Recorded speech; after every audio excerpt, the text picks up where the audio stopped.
And when you put those together, speech, truth, purpose, and virtue, what you have is logos. Logos is the Greek word for word. Logos, the word, is the basis of the Western tradition. It means word, but it also implies truth and reason. Reason in both ways that we use that word. Like reason as the purpose of something, like the reason why he's wearing a crown is because he is king, but also reason in the sense of logic. You can see the word logos in the word logic.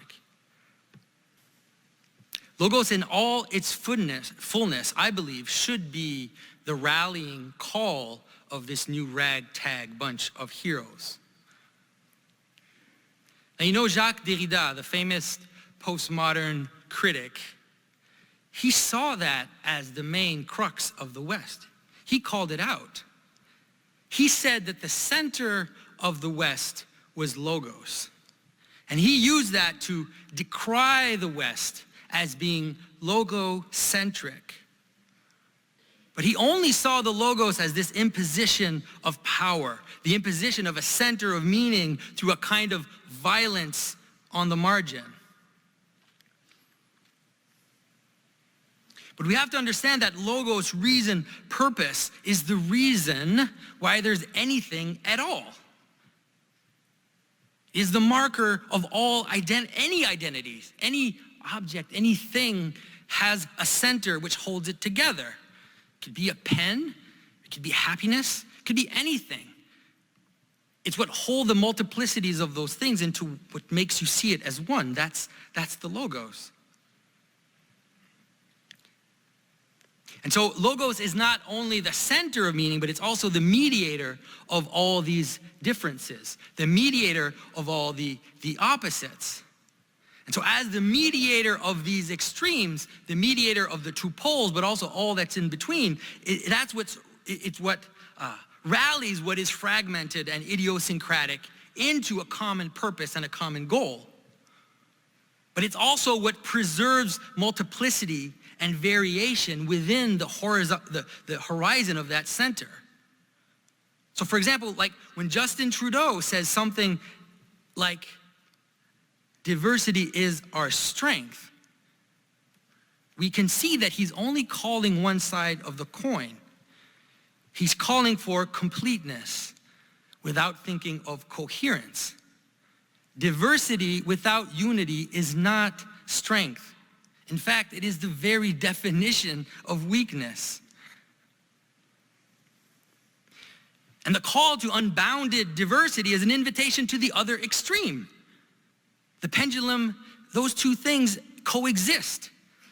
It's a call to the other extreme to manifest itself. Extreme coherence and purity. And what was it that they said in Charlottesville? Blood and soil. You will not replace us. And unity without diversity is also not strength. It is brittle. And eventually it shatters. None of this is helping. So my call is that true logocentrism, what Derrida derided, is diversity in unity. It's the need to bow our idiosyncrasies to the common person, to a common good. And also know that that common good will not swallow all of our particularities into absolute conformity.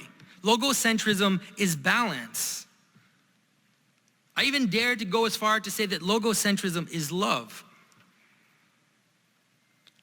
And that's why I think that as this new media uprising, these new media pundits continue to flourish, all of those that rally around them commit themselves to speech, to truth, but also to purpose and virtue. And I think that logocentrism is the best name for that.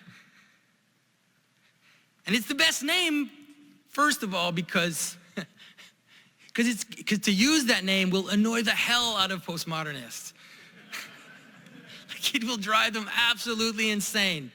And we can have just a bit more laughter, let's say, or a few more waves of that. but also plunging into the waters, into strange hybrid amphibious forms that we've all taken, finding that golden path, finding the truth, the purpose of our lives, of our families, and walking on that path of logos. We will become upright, forthright, and active participants in our own lives and in our community and in our country and whatever it is that rallies us together. And I believe that that's the only way to get out of this mess. So thank you.